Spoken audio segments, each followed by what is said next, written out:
Here's a sneak peek at Book 1, Scythe of Darkness. It's the continuation of the prequel Touch of Darkness. Scythe of Darkness by Dawn. Husted. Chapter 1. The compulsion to find him made me slightly crazy. My knees shook, vibrating my full-size bed. My headboard tapped the wall like Morse code. Restlessness overtook my feet. I wished my parents would leave already. The same moment I tossed another knife, a knock jolted the door. "Mia, we're going. Sure you don't want to come? Fresh air," my mom urged in her counselor voice, an unfortunate result from all the years as an advisor at my little brother's school. I flung my third knife, whipping it next to the others. Knife throwing calmed my nerves, and mine were buzzing like phones during study hall. Adding to my angst, the anniversary of my kidnapping loomed around the corner. I slid off the bed and breathed in a steady breath before opening the door. She flashed a toothy grin, trying to hide the meaning behind her inquiry. I knew what she wasn't saying. Not accompanying them to the county fair was out of character. "Are you feeling okay? Is this about Trip?" Trip and I broke up last week, but I wasn't thinking about him in the slightest. "Mom, really? I've a ton of homework, a chemistry test, never mind the essay." Only 8 months left in my junior year. I'd filled out Berkeley's mandatory questionnaire last week, but the essay portion remained unfinished. I avoided her eyes. She was good at telling when I was lying. I needed to move, not look her in the face. I stepped from view and plucked the scarlet handles out of the bullseye one by one. I didn't want her to think I was up to something. My unusual talent had left a few painted-over scars in the door. Mom slipped her face further around the side and squinted as if trying to read my thoughts. Thick, dark brown strands of hair slid over her bronze shoulder. My hair was cursed with no thickness whatsoever, but had instead acquired my dad's double cowlick. "All right. Love you, Mia," she replied, then gave me a kiss on the forehead, probably hoping I would change my mind, and left. I heaved a sigh of relief. If I went with my family to the fair and ran into him again, my mom would surely be watching over my shoulder, making the interaction doubly weird. She had this uncanny ability to wiggle herself into my measly social life whenever possible. A little voice in the back of my head, not an actual voice, but something, like a mental itch I couldn't scratch, compelled me to find Guy. And what better place than at the fair, the same place I first ran into him 2 days ago? The day I'd smashed a basket of nachos all over his shirt by accident. Did I know him somehow? Guy wasn't from my school. I would have seen him in the halls. Who was he? He had 2 different colored eyes, heterochromia iridium, which was why I dubbed him Guy. I snatched my backpack off the round chair in the corner of my room, stuffed my chem book inside, plus the binoculars and the camera Uncle Sean had given me. My eyes slid shut and I listened for the sound of the front door closing. Wham! Scurrying over to my window, I watched the 3 of them walk toward the street. My 8-year-old brother, Benny, yanked back and forth on my parents' hands toward a waiting car. They were catching a ride with neighbors. With a lightness in my chest, my pulse raced. It was now or never. I rushed down the stairs 2 at a time. The aroma of popcorn wafted past my nose as I swung off the mahogany banister and darted into the kitchen for a little-to-go snack, and then out into the garage to grab my bike. Old boxes of memories lined the edges of the bay, allowing just enough space for our only vehicle. I inched in between the hood of the old van, squishing a box with my butt, me popping out the other end. The bike was important. I needed a faster mode of transportation so I could hustle home before my parents returned. I glided down Ponderosa, the uneven pavement vibrating from my seat all the way up to my neck, and turned left onto Birmingham, a roundabout way to bypass my parents. Beneath an old bridge, homeless huddled in the dark corners, a few stragglers glared at the lights and sounds singing in the distance, blocks away. The top of the water tower dotted the sky, beyond the overgrown trees and shingled roofs. The sun clung to life in the clouds, streams of lavender highlighting the horizon. I pedaled faster. 10 minutes later, I arrived at the water tower.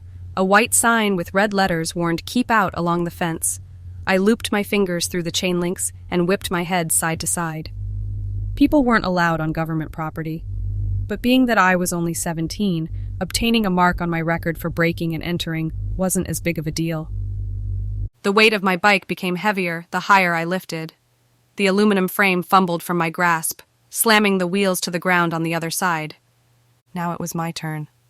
Plop. I stood at the bottom, gazing up. A shoulder-width ladder looped from the concrete to a narrow balcony that rounded the center of the bulbous top.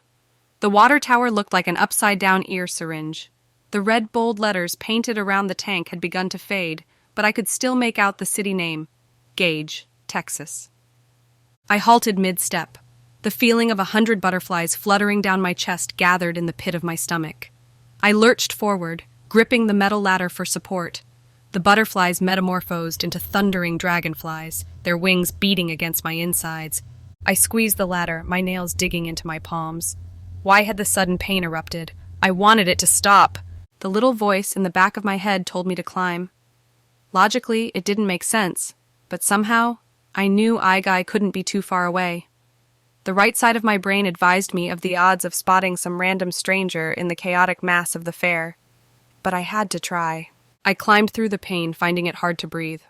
At the top, I fell over onto the balcony. The dragonflies in my stomach fluttered away. What was happening? Breathing in, I shucked off my backpack and grabbed the binoculars. Immediately, I began searching the enormous, far-off crowd.